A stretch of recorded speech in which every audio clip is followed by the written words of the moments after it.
नमस्कार, आप देख रहे हैं अपना बिहार और मैं हूं आपके साथ विभा उपाध्याय। 17 सितंबर को पीएम मोदी के जन्मदिन पर बिहार ने टीकाकरण में इतिहास रचा था। लेकिन आज जब बापू की जयंती है तो उस इतिहास को बदलने की तैयारी में बिहार काम कर रहा है। आज एक दिन में 40 लाख लोगों को टीका लगाने का लक्ष्य रखा गया है और बिहार लक्ष्य के करीब बढ़ता जा रहा है।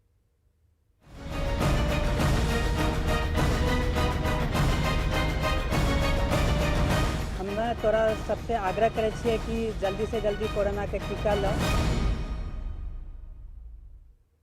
तो बिहार में चल रहे महा वैक्सीनेशन अभियान से जुड़ी बड़ी खबर जान लीजिए। 6 घंटे में 9,03,730 लोगों को टीका अब तक लग चुका है। ये वो आंकड़ा है, 6 घंटे में 9,03,730 लोग वैक्सीनेट हो चुके हैं। 12 बजे तक 9 लाख से ज्यादा लोगों को टीका लग चुका है। आज एक दिन में 40 लाख टीका लगाने का लक्ष्य बिहार सरकार ने तय किया हुआ है। महात्मा गांधी की जयंती पर बिहार अपने ही पुराने रिकॉर्ड को तोड़ने की कोशिश करता हुआ 17 सितंबर को 33.5 लाख लोगों को टीका लगाया गया था। 69,248 टीका लगाकर पटना पहले पायदान पर।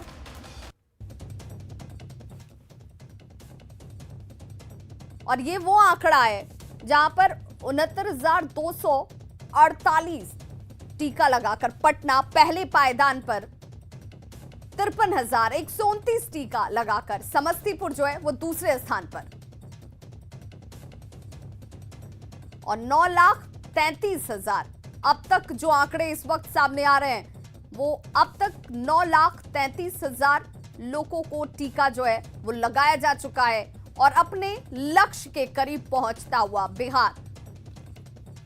सहयोगी रजनीश हमारे साथ इस वक्त ज्यादा जानकारी के साथ ऑनलाइन पर जुड़ चुके हैं। रजनीश, एक बेहतर आंकड़ा और उस लक्ष्य के करीब पहुंचता आंकड़ा जो दोपहर 12 बजे तक सामने आ रहा है।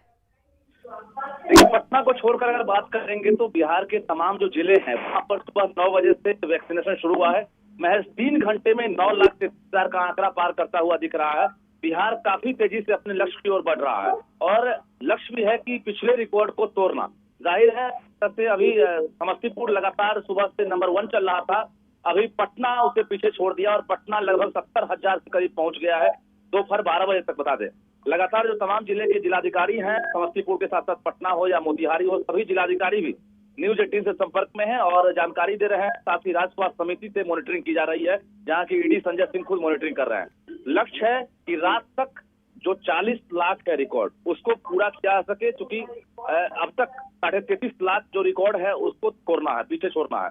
और बता दें आपको कि 5.5 करोड़ जो टीकाकरण है अब तक हो चुका है। सरकार का लक्ष्य है कि 6 करोड़ लोगों को टीका देना है, तो दुर्गा पूजा तक ये टारगेट रखा गया है। दूसरी बात यह है कि त्योहारों का मौसम है, एक भी आदमी नहीं बचे जिसको वैक्सीन नहीं लगे, तो ये लक्ष्य लेकर सरकार चल रही है। स्वास्थ्य मंत्री मंगल पांडे भी कई केंद्रों पर गए हैं। बिहार कैसे सुरक्षित हो, बिहार के लोग ये बड़ा मैसेज जो है वो देश और दुनिया तक पहुंचाएं, उसके माध्यम बिहार के लोग बने। इस कोशिश में इस वक्त ये वैक्सीनेशन और एक नया रिकॉर्ड हर बार इस मेगा अभियान के तहत बिहार की तरफ से स्थापित किया जाता हुआ। रजनीश, लेकिन इस बीच क्या गुलाब तूफान जिस वजह से बिहार के तकरीबन 28 जिले इस वक्त प्रभावित नजर आते हैं, ऑरेंज और येलो अलर्ट जारी किया गया, उसका असर जिस वजह से ये 9 लाख जो इससे भी ज्यादा हो सकता था, ये आंकड़ा 40 लाख के करीब बहुत जल्द पहुंच जाता अगर ऐसे हालात नहीं होते तो।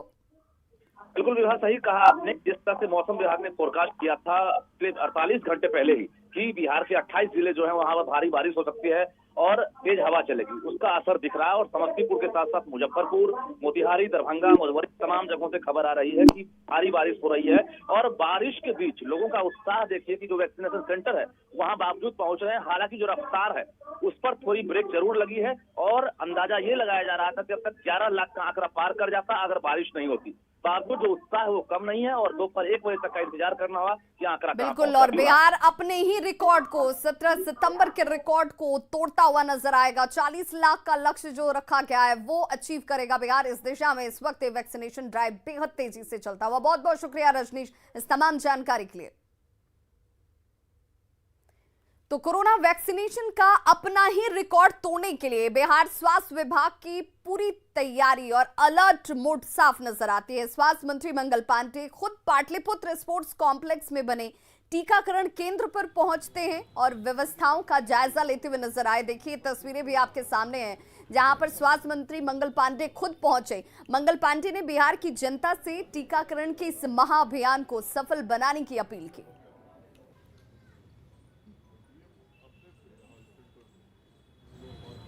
कोई दिक्कत नहीं ना आप लोगों को?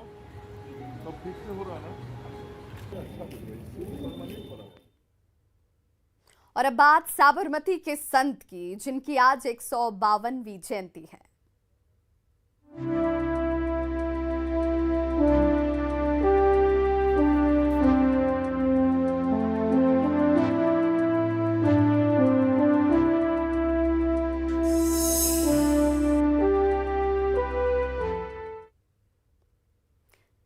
तो महात्मा गांधी की जयंती के मौके पर आज पटना में राजकीय समारोह का आयोजन किया गया और इस दौरान बिहार के राज्यपाल फागू चौहान, मुख्यमंत्री नीतीश कुमार और पथ निर्माण मंत्री नितिन नवीन समेत कई लोगों ने गांधी जी के चित्र पर माल्यार्पण किए। इस मौके पर मुख्यमंत्री नीतीश कुमार ने कहा कि बापू के बताए रास्ते पर हम सभी को चलना चाहिए।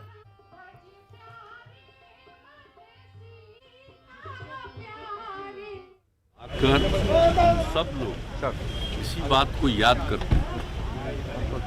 सब लोगों को हमेशा उनके विचारों को भी न सिर्फ उनको मान करके आगे चलना है, बल्कि नई पीढ़ी तक उनके विचारों को पहुंचाना है, ताकि देश आगे बढ़े, दुनिया आगे बढ़े और सब लोगों में आपस में प्रेम और भाईचारे का सद्भावना का। तो पटना के ऐतिहासिक गांधी संग्रहालय में आज ऐतिहासिक छाया चित्रों की प्रदर्शनी लगाई गई। इस ऐतिहासिक चित्र प्रदर्शनी में बिहार से जुड़ी दुर्लभ तस्वीरें भी शामिल हैं। बिहार पर्यटन विभाग की तरफ से लगाई गई ये छाया चित्रों की प्रदर्शनी का जायजा लिया संवाददाता संजय कुमार ने।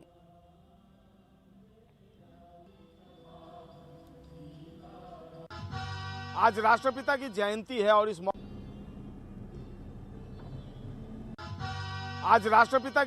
है और इस मौके पर बिहार सरकार के पर्यटन विभाग ने गांधी संग्रहालय में चित्र प्रदर्शनी का आयोजन किया है। और देखिए जो ऐतिहासिक और दुर्लभ तस्वीरें हैं वो इस चित्र प्रदर्शनी में नजर आ रही हैं और साल दर साल जो ऐतिहासिक घटनाएं हुई हैं उनको इस चित्र प्रदर्शनी में दिखाया गया है। 1915-16 आप देखिए तस्वीरों में 1915-16 में जब दक्षिण अफ्रीका से लौटने के बाद गांधी जी अपने गृहनगर काठियावाड़ में पहुंचे थे तो उनका भव्य स्वागत किया गया था और उनकी उसी समय की तस्वीर है। यह तस्वीर आप देख सकते हैं। कई दुर्लभ तस्वीरें हैं जो आप कहीं नहीं देख पाए होंगे अभी तक। उन तस्वीरों को यहाँ पर संजोकर दर्शाया गया है। और देखिए 1917 में जब चंपारण सत्याग्रह हुआ था तो उसकी भी एक तस्वीर जो है वो यहाँ पर दिखाई गई है। तमाम तस्वीरें, ये ऐतिहासिक तस्वीरें कई ऐतिहासिक घटनाओं की गवाह रही हैं और उनको बखूबी इस चित्र प्रदर्शनी में दिखाया गया है। 1948 की तस्वीर उस ऐतिहासिक घटनाक्रम को दिखा रही है। बेसिकली क्या पर्पस है इसको हम बात कर लेते हैं। यह जो आपने प्रदर्शनी का आयोजन किया है, क्या मकसद है इसके पीछे? पर्यटन विभाग आज़ादी के अमृत महोत्सव के अंतर्गत 2 अक्टूबर को महात्मा गांधी के जन्म दिवस पर हम लोग उनसे जीवन यात्रा का फोटो प्रदर्शनी का आयोजन किए हैं। सभी लोग कितनी तस्वीरें लगाई हैं आप? इसमें गिनती तो नहीं की जा सकती है इसकी, लेकिन हम लोगों ने करीब उनके जन्म से लेके अंत समय तक सभी विभिन्न अवसरों के जो फोटोग्राफ्स उपलब्ध हैं उनको लेके एक उनकी जीवन यात्रा पे फोटो प्रदर्शनी बनाई गई है। तो निश्चित तौर पर इन ऐतिहासिक तस्वीरों को देखें और समझें कि राष्ट्रपिता ने इस देश के लिए क्या कुछ किया है। कैमरा पर्सन सुबोध के साथ संजय कुमार, न्यूज़ 18 पटना। तो आज गांधी जयंती और इस अवसर पर दानापुर के गांधी स्कूल की चर्चा जरूरी हो जाती है। ये स्कूल स्वतंत्रता सेनानियों का गढ़ माना जाता था। यहाँ आज भी गांधी जी के आने का प्रमाण है। गांधी जी ने 1925 में इस स्कूल की नींव रखी थी। यहाँ स्वाधीनता के आंदोलन के लिए मीटिंग होती थी और यहाँ स्वतंत्रता सेनानियों के ठहरने की व्यवस्था थी। अब यहाँ एक बड़ा सरकारी स्कूल बन चुका है जो गांधी स्कूल के नाम से ही प्रचलित है। यहाँ गांधी जी की एक मूर्ति भी लगाई गई है। इस स्थल का जायजा लिया न्यूज़ 18 संवाददाता अमरजीत शर्मा ने। हम मौजूद हैं खगौल के गांधी स्कूल में। ये गांधी स्कूल गांधी जी के द्वारा ही नींव रखी गई थी 1925 में। इस स्कूल की स्थापना 1921 में हुई थी और 1925 में यहाँ गांधी जी आए थे और इसकी नींव रखी थी, जिसका प्रमाण भी यहाँ पर मौजूद है। यहाँ मौजूद हैं स्कूल के शिक्षक और प्रिंसिपल, उनसे बात भी करेंगे। पहले दिखा दें, यहाँ गांधी जी की मूर्ति भी स्थापित की गई है, जो गांधी जी के वो जो चरण यहाँ पड़े थे उसको लेकर के यहाँ पर उनकी एक प्रतिमा के रूप में स्थापित की गई है। ऐतिहासिक बात यह है कि गांधी जी के द्वारा इसका विद्यालय का आधारशिला रखा गया है। उसका कुछ प्रमाण भी है? उसका कुछ प्रमाण भी है। मेरे ऑफिस में फोटो उनका लगा हुआ है। यहाँ क्या गांधी जी आए थे? गांधी जी को आने हम नहीं देख रहे हैं। यहाँ पहले आए थे ही मालूम है। तो यहाँ क्या मैंने कि स्वतंत्रता सेनानी रहते थे? जी, स्वतंत्रता सेनानी रहते थे लोग। वहाँ आश्रम है, गांधी आश्रम में लोग रहते थे। यहाँ पर बापू के जो अनुयायी थे वो यहाँ पे रहते थे और जो नरम दल थे वो यहाँ पे रहते थे, आते थे और रह करके जो है यहाँ पर मीटिंग होती थी और देश की स्वतंत्रता की बात होती थी। यही वजह है कि यहाँ पर गांधी जी आए थे और अपना स्कूल का ये जो है गांधी स्कूल का नींव रखा। यही वजह से गांधी स्कूल का नाम हुआ। दानापुर के खगौल से न्यूज़ 18 के लिए अमरजीत शर्मा। आज गांधी जयंती के मौके पर न्यूज़ 18 ने खास मुहिम शुरू की और इस मुहिम का नाम है साफ सफाई जरूरी है भाई।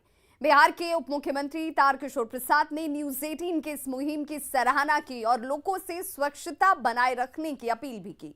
आज गांधी जयंती के मौके पर वो खुद ही हाथ में झाड़ू लेकर अपने आवास के बाहर सड़क की सफाई करते नजर आए। न्यूज़ 18 संवाददाता ने उनसे बात की। डिप्टी सीएम ने आम लोगों से साफ सफाई के अभियान को बढ़ाने की अपील की है। आम हो या खास, सभी के जीवन में साफ सफाई और स्वच्छता की महत्ता संदिग्ध है। तस्वीरों में आप देख सकते हैं तारकिशोर प्रसाद जी किस तरह अपने आवास पर, जो आवासीय परिसर है वहाँ साफ सफाई जो है वो करते रहते हैं। इनका प्रतिदिन का ये काम है और न्यूज़ 18 का ये कैंपेन भी चल रहा है, साफ सफाई जरूरी है भाई। और डिप्टी सीएम तस्वीरों में देख सकते हैं, एक सकारात्मक संदेश भी जा रहा है। ये प्रतिदिन का आपका काम है? जी, बचपन से मुझे साफ सफाई और घरों में जो मकड़ी का जाल और इस तरह की जो धूल होती थी उसको नियमित रूप से मैं कटिहार में साफ सफाई करता रहा। और पटना में भी जहाँ कुछ अगर गंदगी दिख जाए आवास में तो फिर मैं उसको स्वयं भी मैं करता हूँ। और न्यूज़ 18 ने जो स्वच्छता पर एक अभियान चलाया है, मैं तो बहुत खुले हृदय से उसका स्वागत करता हूँ। और मैं भारत के यशस्वी प्रधानमंत्री श्री नरेंद्र भाई मोदी जी के प्रति आभार भी प्रकट करता हूँ कि स्वच्छता अभियान को बहुत सहजता से, बहुत सामान्य तरीके से, जिस प्रकार से देशवासियों को कई वर्ष पूर्व उन्होंने कहा, तो उस समय जो भारत के लोग हैं उस गंभीरता को नहीं समझ पाए। लेकिन धीरे धीरे यह जो एक आह्वान था वो अभियान में बदला और उसके अच्छे परिणाम आने लगे। पितृपक्ष के दौरान गया नगर निगम पिंडदानियों और शहरवासियों को कोरोना से बचाव और जागरूकता को लेकर अभियान चला रहा है। गया नगर निगम के मेयर, डिप्टी मेयर ने जागरूकता अभियान की शुरुआत की है। छोटे बड़े 15 वाहनों के साथ मेयर वीरेंद्र कुमार उर्फ गणेश पासवान, डिप्टी मेयर अखौरी ओंकार नाथ उर्फ मोहन श्रीवास्तव ने मेला क्षेत्र यानी कि विष्णुपद मंदिर परिसर समेत आसपास के क्षेत्र को खुद से ही सैनिटाइज किया। विष्णुपद मेला क्षेत्र से सैनिटाइजेशन अभियान का जायजा लिया संवाददाता एलन लीली ने।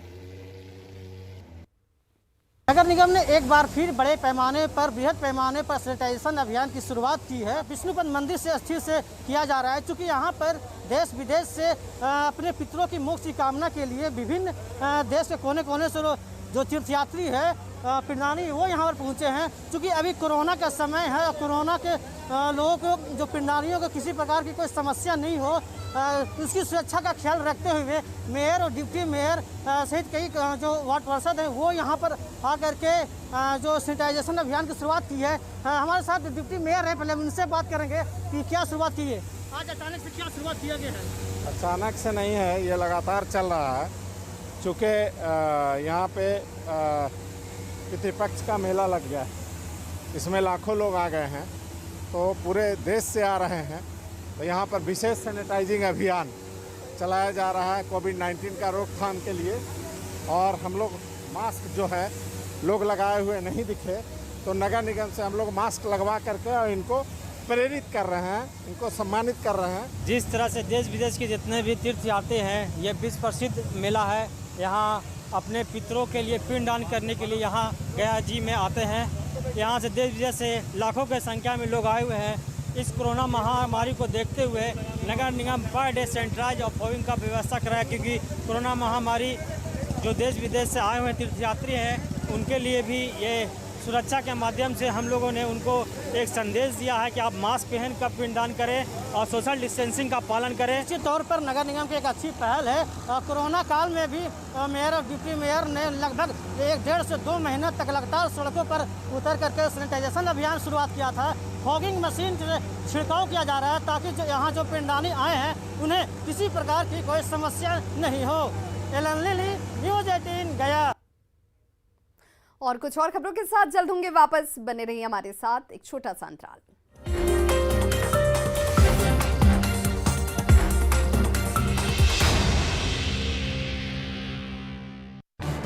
इस न्यूज हेडलाइंस के प्रायोजक पेट सफा आयुर्वेदिक जून। पेट सफा, हर रोग दफा।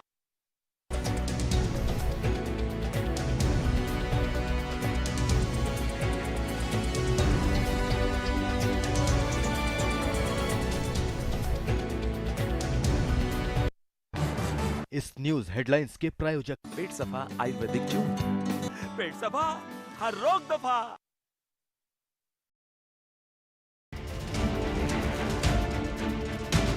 बारिश और बाढ़ ने इस बार लंबे समय तक लोगों को परेशान किया है।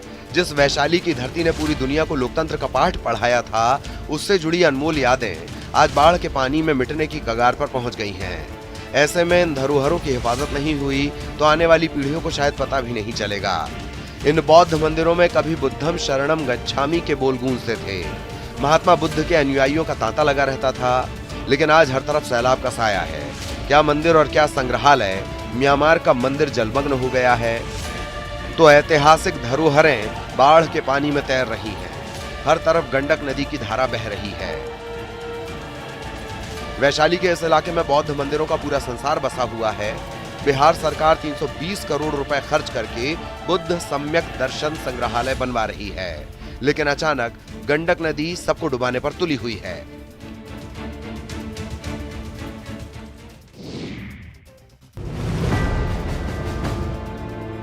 बगहा में न्यूज़ 18 की खबर का बड़ा असर हुआ है। न्यूज़ 18 पर खबर चलने के बाद प्रशासन ने रामनगर अंचल अधिकारी के नेतृत्व में आनन फानन में एक टीम का गठन किया है। ये टीम दोन के 2 पंचायतों के 26 गांवों का निरीक्षण कर नुकसान का आकलन करेगी और राहत देगी। न्यूज़ 18 ने खबर दिखाई थी कि कैसे दोन इलाके के लोग मरीजों को खाट पर लेकर पैदल अस्पताल जाते हैं और करीब 25 किलोमीटर का सफर उन्हें पैदल तय करना पड़ता है। उस क्षेत्र में जो भी लोगों की कठिनाइयाँ है, जैसे किसी का घर कट गया है, आवासीय घर कटा है, पशु शेड कटा है, रास्ता कटा है, कलवर्ट पुल पुलिया कटा हुआ है, और नियमानुसार यथोचित कार्रवाई करते हुए उन लोगों को सारी सुविधाएं उपलब्ध कराएगी। पहले जंगल और फिर कई नदियों को पार कर लोग अपने परिजनों का इलाज कराने जाते हैं। पहाड़ी इलाके में सभी रास्ते टूट चुके हैं। गाँव में इलाज का कोई इंतजाम नहीं। मजबूरी में लोग जान जोखिम में डालकर सफर कर रहे हैं। अब स्थिति बदलने की उम्मीद है।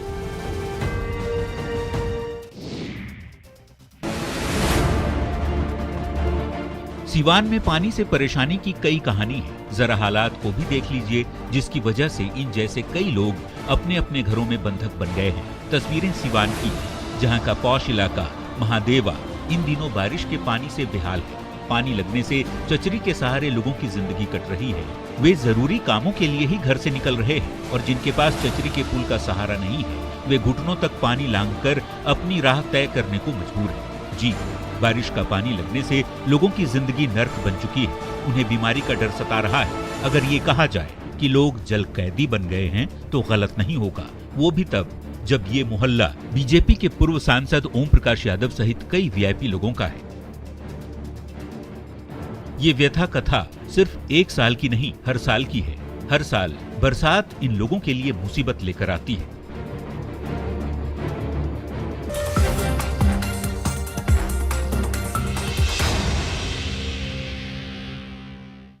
ब्रेक के बाद एक बार फिर से आप सभी का बहुत स्वागत है। बिहार में 30 अक्टूबर को विधानसभा की 2 सीटों के लिए उपचुनाव है और इन दोनों ही सीटों को लेकर महागठबंधन के घटक दलों में सीटों पर जुबानी जंग शुरू हो चुकी है। एनडीए की तरफ से इन दोनों सीटों के लिए उम्मीदवारों की घोषणा कर दी गई। वहीं महागठबंधन के दल अब भी असमंजस की स्थिति में है। कांग्रेस विधायक दल के नेता अजीत शर्मा ने यह दावा किया कि कुशेश्वर स्थान सीट कांग्रेस की है और कांग्रेस यहां से अपना उम्मीदवार उतारेगी। वहीं उन्होंने ये भी कहा कि आरजेडी के खाते में तारापुर सीट थी और वो इस सीट पर अपने प्रत्याशी उतारेंगे। आरजेडी क्या कहती है, मैंने तो आदरणीय लालू जी का सुना नहीं है, तेजस्वी जी का भी नहीं सुना है। जब महागठबंधन के तहत हम लोग 2020 का चुनाव लड़े थे तो 70 सीट पे कांग्रेस लड़ी थी और वो 125 सीट पर लड़े थे। 70 सीट में कुशेश्वर स्थान मेरा सीट है, वहां से हमारे प्रत्याशी आदरणीय अशोक कुमार जी 7222 वोट से हारे थे।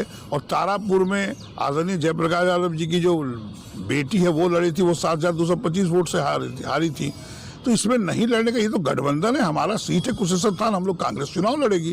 राजद क्या कह रहा है नहीं कह रहा है ये मुझे पता नहीं है, लेकिन आप लोग जो सवाल कर रहे हैं मुझे समझ में नहीं आ रहा है। अगर राजद कह रहा है तो वो गलत कह रहा है। 70 सीट में वो कुशेश्वर स्थान है। और अब बिहार के लिए एक अच्छी खबर, जिसमें बिहार में बेरोजगारी की दर घट रही है। Centre for monitoring of Indian economy की ओर से जारी आंकड़ों में बिहार में महीने भर में 3.6% बेरोजगारी घटने की बात कही गई है। इसी पर खुशी जाहिर करते हुए केंद्रीय मंत्री आरसीपी सिंह ने कहा कि केंद्र और राज्य सरकार विकास के लिए काम कर रही है। बिहार में नीतीश सरकार ने जो उद्यमी योजना चलाई है उससे रोजगार के अवसर बढ़े हैं।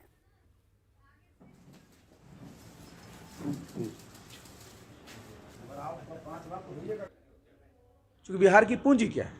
बिहार की पूंजी हमारे मानव संसाधन है और हमारे जितने प्रशिक्षित होंगे, जितने कुशल होंगे, उतना ज़्यादा प्रदेश के लिए सेवा कर पाएंगे, देश के लिए काम करेंगे और हमारे जीडीपी में और ग्रोथ होगा। तो एक अच्छी खबर है और हम लोगों को इस प्रकार का काम करते रहना चाहिए, जिससे धीरे धीरे जो हमारे यहाँ एक फीलिंग हो जाती है लोगों को कि यहाँ बेरोजगारी बढ़ जा रही है, उसको लगाम लगाना चाहिए।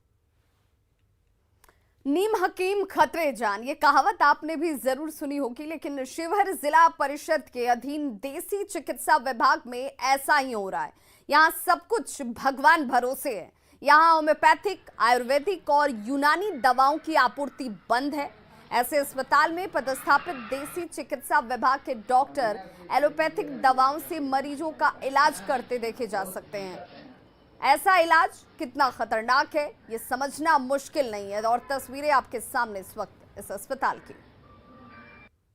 मैं इस वक्त मौजूद हूं शिवहर जिले के पुरनहिया प्रखंड में और पुरनहिया प्रखंड के देसी चिकित्सा विभाग की स्थिति क्या है हम आपको एक तस्वीर के माध्यम से दिखलाने की कोशिश करते हैं।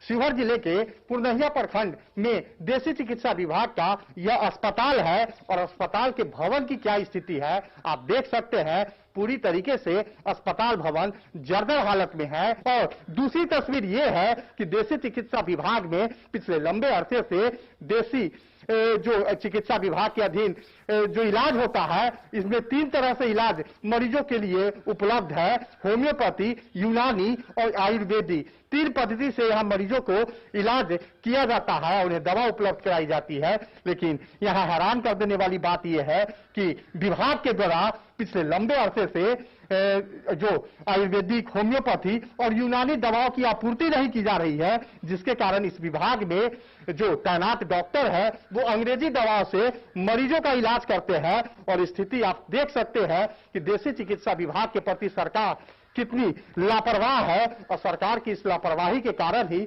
विभाग की स्थिति दिनों दिन खराब होती जा रही है। जिला परिषद के द्वारा लगभग 20 वर्षों से यहाँ दवा की आपूर्ति नहीं होती है। एक यहाँ पर कंपाउंडर साहब है, ये अपना आते हैं समय पर रहते हैं। डॉक्टर साहब 24 घंटे यहाँ रहते ही हैं। यहाँ एक चपरासी था, उसका भी रिटायरमेंट हो गया है। एक कहावत है, नीम हकीम खाते जाग, कहीं ऐसा न हो कि इस अस्पताल वह कहावत को कहीं चरितार्थ न कर दे। राकेश रंजन, न्यूज 18, शिवहर। तो खबरों का सिलसिला लगातार जारी है, आप देखते रहिए न्यूज 18 बिहार झारखंड।